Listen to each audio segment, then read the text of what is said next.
ยียบมึงด้วยฮะดิดี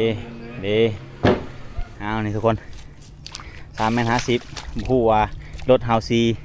รอดบ่รอดนะเพราะว่ารถเฮา ET 95เด้95เดิมๆแบบบ่ได้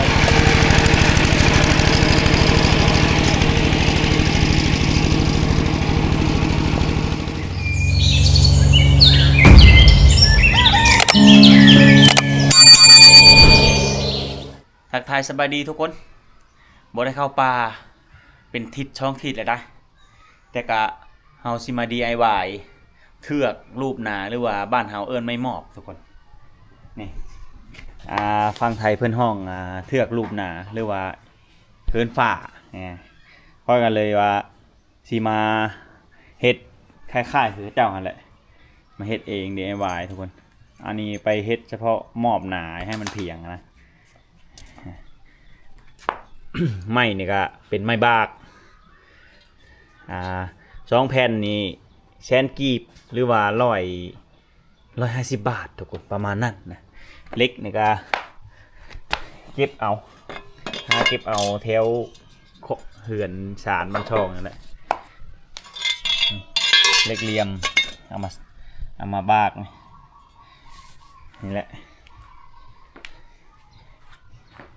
เอามาเบิ่งว่าสิเป็นจังไดนะเฮามันสิออกมารูปแบบใดสิตอกยึดไว้ก่อนนะทุกคนตอกยึดไว้แล้วจังสิตั้งฉาก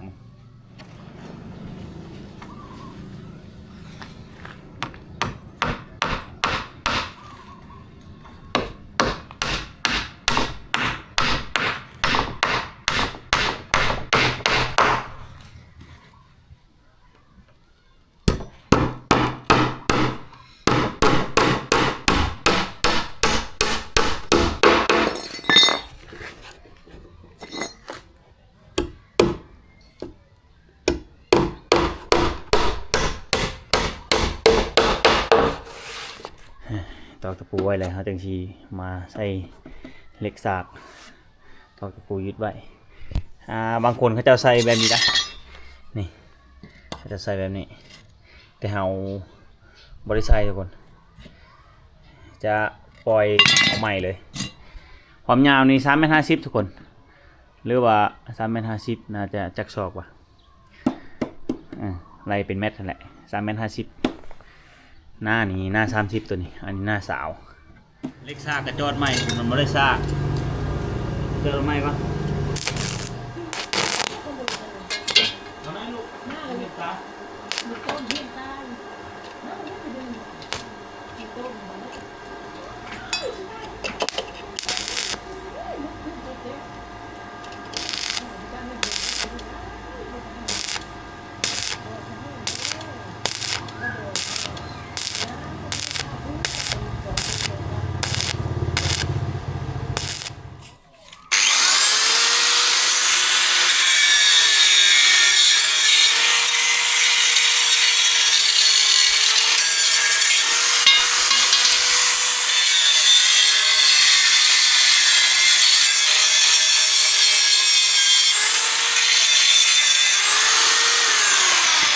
เจ็ดสิบสองคนเขาก็ลืม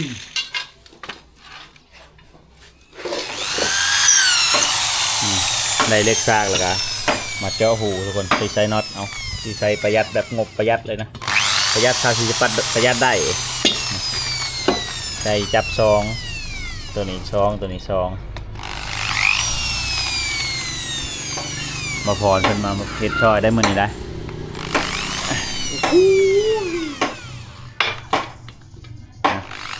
เดี๋ยวเราจะจับน็อตน่าจะเป็นหูเป็นหางแล้วจากจับน็อตตอกตะปูไว้ละตอกยึดไว้อันนี้ตั้งซาก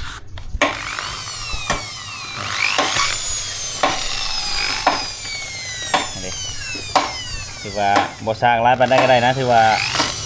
เอาไปอย่าให้มันได้ซากอะไรหมดกระดูกตัวนี้เอา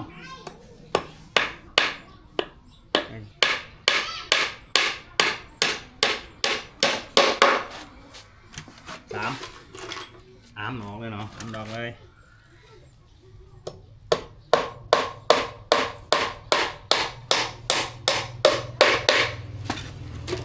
ตีเลยนี่สีตัวนี้เลย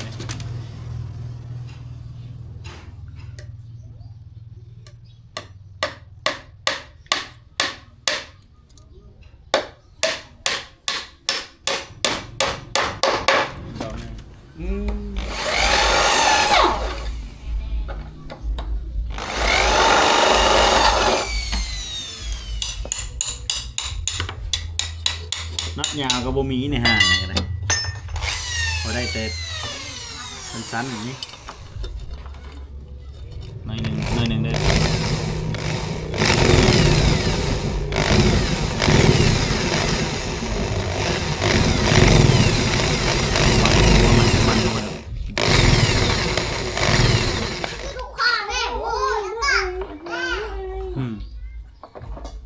ดูอะไรตัวยาวตัวสั้นตัวยาวตอบเลยคอนตีมันมาเดินสิ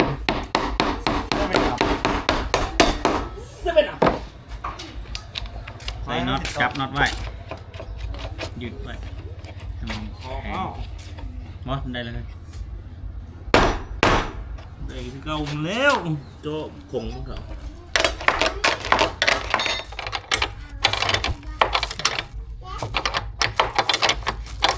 ข้าไปตัวดีเลยมันจะดีจนละทางทันเจอ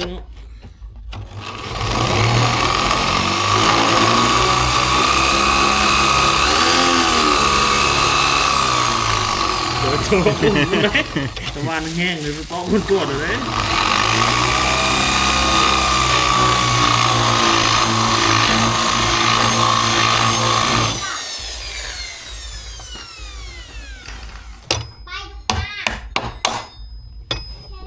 โอ้ถือเลยนี่โอ้โหทำแนวโถ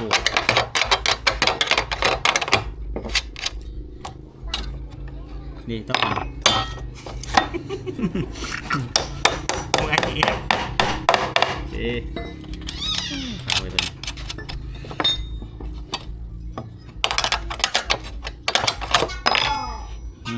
เดี๋ยวนี้ตัวนี้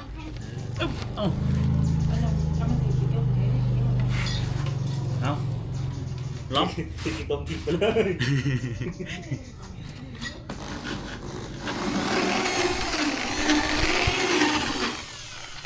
ขวานหัวน็อตไงกว่าหูลุงพ่อ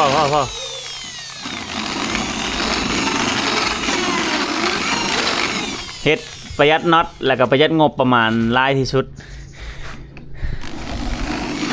เขาที่ไล่คร่าวๆเด้อแป้นนี่100,000หรือว่า150 บาทแล้วก็น็อตหันแม่น60,000ทุกคนเมื่อเท่านั้นแหละที่เราจ่ายนะเพราะว่าเครื่องมือย่างเขาก็มีเมื่อเด้แล้วก็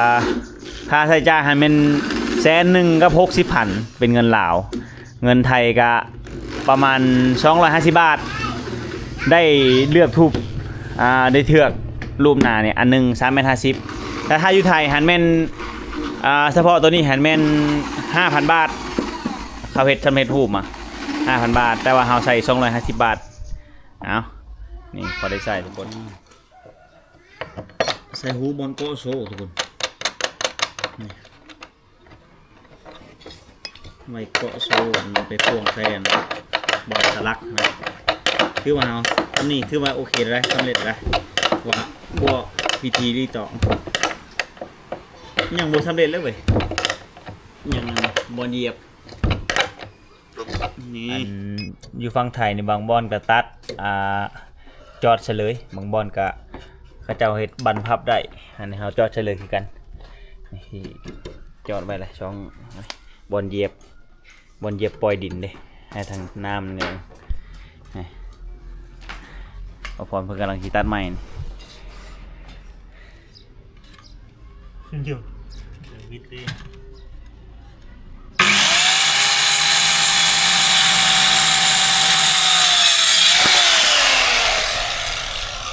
มาลองเบิ่ง ก็จะพอดีเลย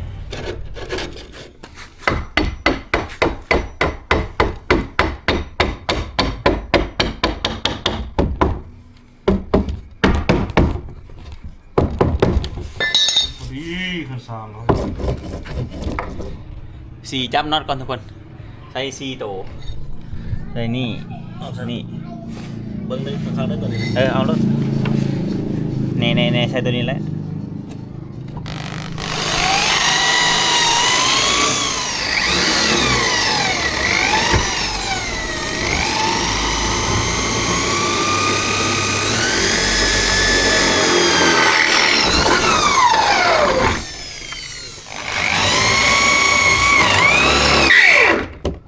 ปุ่มเหง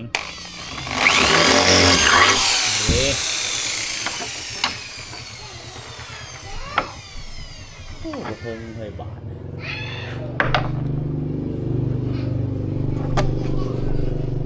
เซ็ตตัวลุมถือแล้วตัวตีนถ้ามันลุมเป็นตัวได้ไอ้ตัวหนึ่งเด้อตัวใหญ่ได้นั่นยาวปิดลุมปิดเนาะเนี่ยมันนั่นเป็นลุมๆนั่นมันบอกตีนหรอสั่นหรือยาว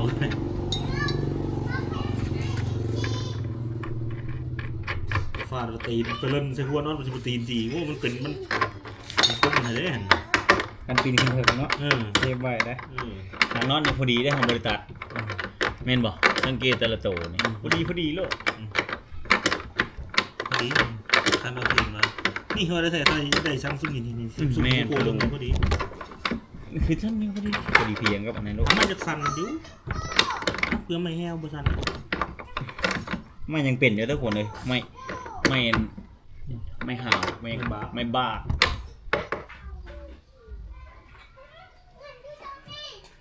ตายคือเด็กใจตายเดี๋ยวไปไม่ได้ทุกคนถือว่าสำเร็จไปที่เยี่ยมห้อยแล้วนะนี่วันนี้เยี่ยมมึงด้วยฮะดี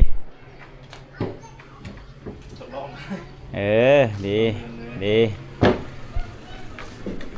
นี่อันนี้ปีข้างมันนี่ให้มันเฮาบ่ให้ดินมาภาคนี้ร้ายแล้วก็ให้มันอยู่ในโอ่งเฮาใส่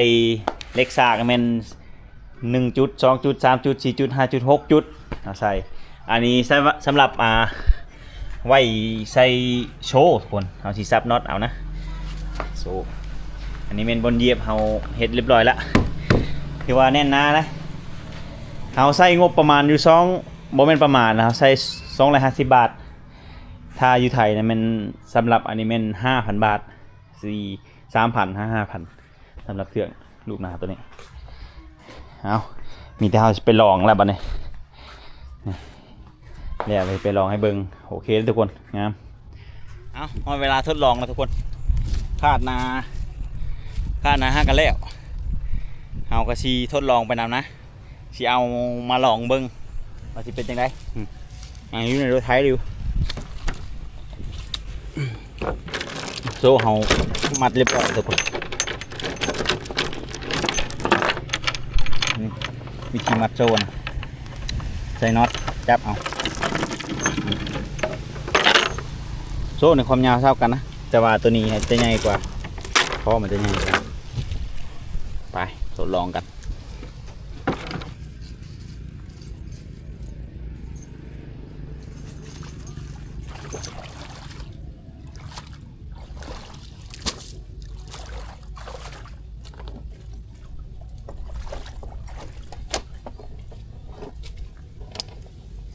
นี่ทุกคน3,50ผู้ว่ารถเฮาซีรอดบ่รอดนะเพราะว่ารถเฮา ET 95เด้95เดิมๆแบบบ่ได้แต่งยังเลย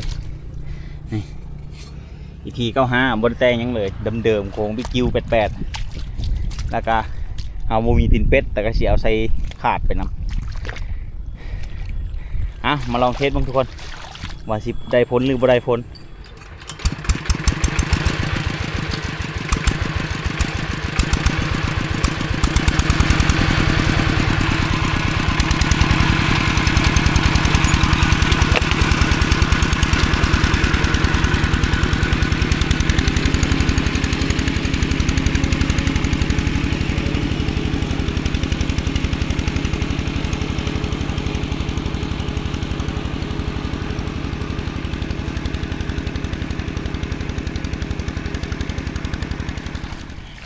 เวอร์ชันแรกเขามาลองแล้วทุกคนมันไปทางข้างนี่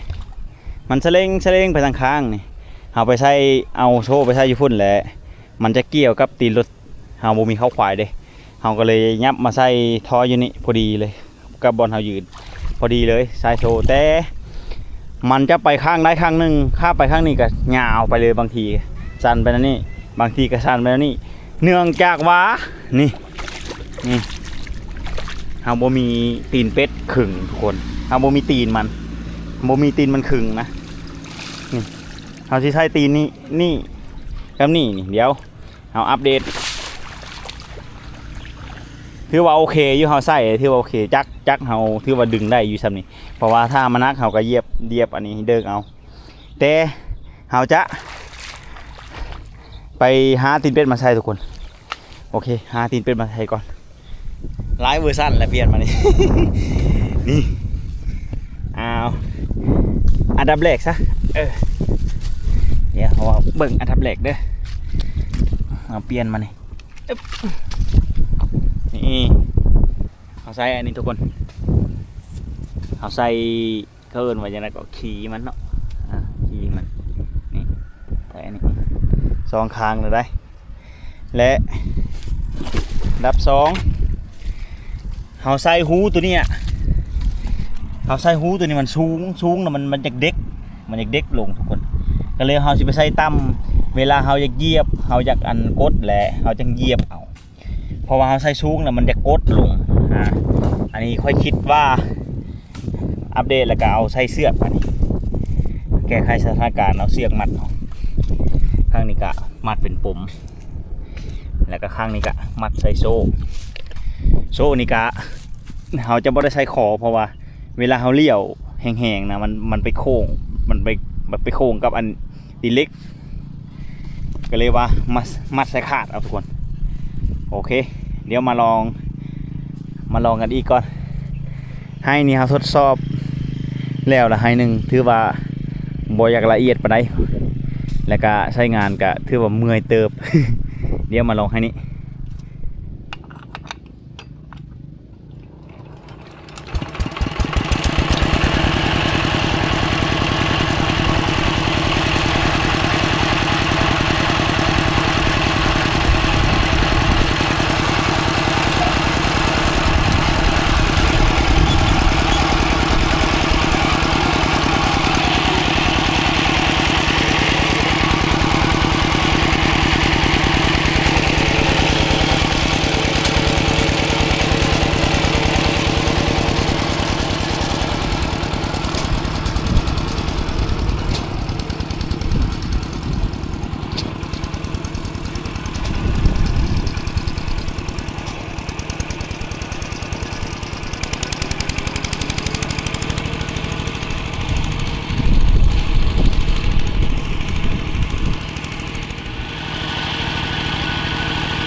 ทุกคน